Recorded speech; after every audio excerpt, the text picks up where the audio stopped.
जिंदाबाद जिंदाबाद जिंदाबाद जिंदाबाद जिंदाबाद जिंदाबाद जिंदाबाद जिंदाबाद जिंदाबाद जिंदाबाद जिंदाबाद जिंदाबाद जिंदाबाद जिंदाबाद।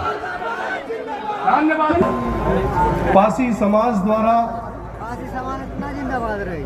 स्वागत सम्मान समारोह जो ये रखा गया है, इस कार्यक्रम में विशेष तौर पर उपस्थित हम लोग के भारतीय जनता पार्टी के क्षेत्रीय अध्यक्ष आदरणीय सदानंद राय जी और इस कार्यक्रम को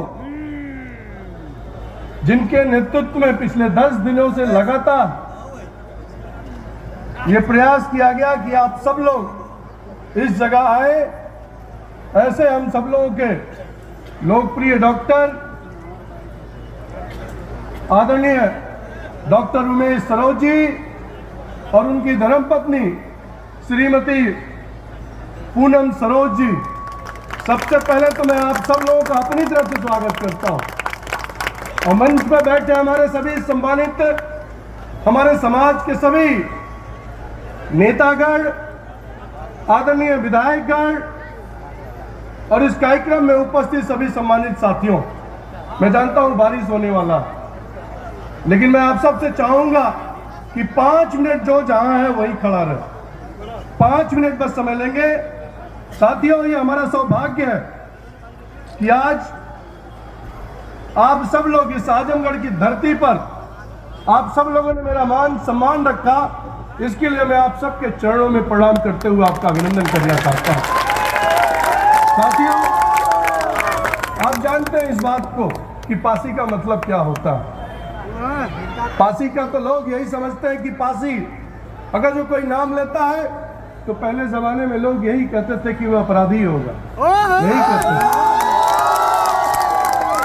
पासी जब नाम शब्द ही आता था तो उसके बारे में एक होलिया बनाया जाता था कि बहुत तेज तर्रार व्यक्ति होगा, बहुत लड़ाकू व्यक्ति होगा। और अंग्रेजों के जमाने में भी जब उनकी सरकारें थी तो पासी पलटन के नाम से एक अलग से रेजिमेंट बनाया गया था। इसलिए मैं कहना चाहता हूं कि आज पासी का मतलब मजबूत कलाई। और देखिए पानी भी आ गया, आज इंद्रदेव भगवान भी आखिरी में मुझे बोलने को मिलेगा और मेरे पास समय नहीं होगा कि पानी आ जाएगा, लेकिन मुझे उम्मीद है कि साथियों आज जो हम लोग यहाँ पर एक शंखनाद करने के लिए जो पासी समाज की धरती, जो आजमगढ़ की धरती पर हम लोगों ने शुरुआत किया है, मैं आज संकल्प लेके जाता हूं कि पूरे प्रदेश में हर जिले में इसी तरह जाकर पासियों को जागरूक करने का काम करूंगा। साथियों, अमित डॉक्टर साहब ने बड़ी अच्छी बात कही है, डॉक्टर साहब ने बहुत अच्छी बात कही है साथियों, कि आज पूरे प्रदेश में जो राजनीतिक माहौल बना हुआ है उसमें मैं आप सबसे, इसीलिए मैं आपके बीच में आया हूं कि इस चीज को हम कैसे कैश कर सकते हैं। आप देख रहे होंगे और सब जाति धर्म के लोग अपनी जात के नाम पर राजनीति कर रहे हैं, लेकिन पासी समाज की जब बात आती है तो हमारी पासी समाज कहीं संगठित नहीं है। जहां जो लड़ता है उसके साथ खड़ा रहता है, लेकिन जब हमारे ऊपर अत्याचार होता है तो लोग गायब हो जाते हैं। वो समस्या तब उत्पन्न होती है। मैं आज के इस अवसर पर अपने स्वर्गीय पिता स्वर्गीय ओम प्रकाश पासवान को याद करना चाहता हूं, उनको नमन करना चाहता हूं, उनको श्रद्धांजलि देना चाहता हूं कि बड़े अल्प अवधि में, बहुत कम समय में पूरे पूर्वांचल में आदरणीय पासवान जी ने एक गरीबों का मसीहा उभरे हुए थे। और क्यों उभरे हुए थे? पूरे प्रदेश से, पूरे पूर्वांचल से अगर जो कोई व्यक्ति उनके पास जाता था तो कभी ये नहीं ध्यान देते थे वो किस समुदाय का है, वो हमेशा उसकी मदद करने का काम किए। और उसी का नतीजा रहा कि मेरे स्वर्गीय पिता स्वर्गीय ओम प्रकाश पासवान पूरे राजनीतिक परिवेश में, पूरे उत्तर प्रदेश में बहुत कम लोग ऐसे होंगे जब उस समय, जब टेलीविजन नहीं था, सोशल मीडिया नहीं था, उस समय मानीराम से 6 बार विधायक जनरल सीट से हुआ करते थे साथियों। आज एक व्यक्ति अगर जनरल सीट से कोई जीत गया तो पूरे प्रदेश में मीडिया दिखा रही है, लेकिन मैं भी एक जनरल सीट से मानीराम से विधायक रहा साथियों। जब मैं मंत्री बना, मैं आज किस अवसर पर अपने नेता और देश के यशस्वी प्रधानमंत्री नरेंद्र भाई मोदी जी को जरूर याद करना चाहूंगा। अपनी तरफ से, अपने पासी समाज के एक नागरिक की तरफ से उनका अभिनंदन करना चाहूंगा। उन्होंने मुझे उस लायक समझा और अपने कैबिनेट को उन्होंने जगह दिया साथियों।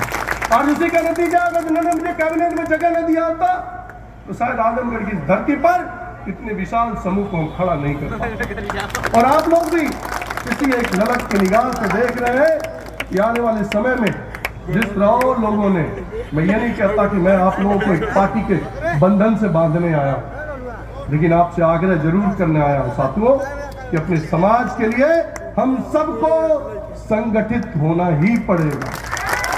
अगर आप पासी समाज को आगे ले लाना चाहते हैं, पासी समाज के इतिहास को बरकरार रखना चाहते हैं, पासी समाज के उन शूर वीरों को, चाहे वो लाखन पासी हो, चाहे वो उदा देव पासी हो, महाराजा बिजली पासी हो, सुहेल देव पासी हो, ऐसे तमाम जो हमारी हिस्ट्री है जिस पर हमको गौरव होता है, जो स्कूल में जब हमको पढ़ाया गया था और जब उसके बाद जब राजनीतिक जीवन में आया तो मुझे ये जान के इतनी प्रसन्नता हुई कि साथियों, जहां हमारी बिरादरी सिर्फ मात्र लखनऊ के इर्द गिर्द जगहों में सीमित थी, लेकिन आज जब ये पता चलता है कि हमारे बिरादरी के लोग पूरे प्रदेश में ही नहीं पूरे देश में, कोई कहीं डॉक्टर है, कोई इंजीनियर है, कोई आईएएस है, तो मुझे बड़ी प्रसन्नता होती है।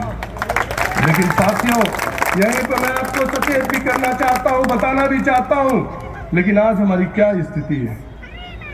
आज चाहे राजनीतिक, आज चाहे पारिवारिक, हमारी क्या स्थिति है। हम अगर जो अपने गांव की बात करूं, जहां का मैं निवासी हूं, आज हमसे बहुत बेहतर हमारे दूसरे समाज के लोग हैं, मैं नाम नहीं लेना चाहता हूं, लेकिन हमारे समाज के जो डॉक्टर साहब ने कहा है, मैं उसी बात को दोहराना चाहता हूं। आज अगर जो हमारा पासी बिरादरी गांव में है तो वो गांव पियक्कड़ के नाम से जाना जाता है। मैं झूठ तो नहीं बोल रहा हूं, जाने जाते हैं। हमें अपनी ताकत को दिखाना पड़ेगा। पहले होता था ना कि राजा रानी के पेट से ही पैदा होता था, लेकिन अब राजा रानी के पेट से पैदा नहीं होता है, अब राजा बैलेट बॉक्स से निकलता, अब तो ईवीएम से निकलता है, अब तो राजा ईवीएम से पैदा होता है। अगर जो हमें अपने समाज को संगठित करना है, अपने सूरवीरों राजा महाराजाओं के इतिहास को, धरोहर को अगर संरक्षित रखना है, तो हमें राजनीतिक रूप से मजबूत होने की आवश्यकता है। और जब तक हम राजनीतिक मजबूत नहीं होंगे, तब तक हमारे वोट को इसी तरह कभी कमलेश पासवान आएंगे, कभी फलाने आएंगे, कभी दिखाने आएंगे, आपके वोट को ले गए और 5 साल में एक ही बार चर्चा करेंगे। ये चर्चा का विषय साथियों, मैंने कहा कि मेरा 11 जिला है आदरणीय अध्यक्ष जी के नेतृत्व में, और मैंने कहा अध्यक्ष जी आपके नेतृत्व में मुझे अपने समाज के लोगों को संगठित करना है, तो मैंने कहा मेरा पूरा सहयोग आपके साथ रहेगा। और इसलिए मैं उत्साहित भी हुआ, और जिस तरह से सुनील पासवान और डॉक्टर उमेश सरोज जी ने और उनकी पूरी टीम ने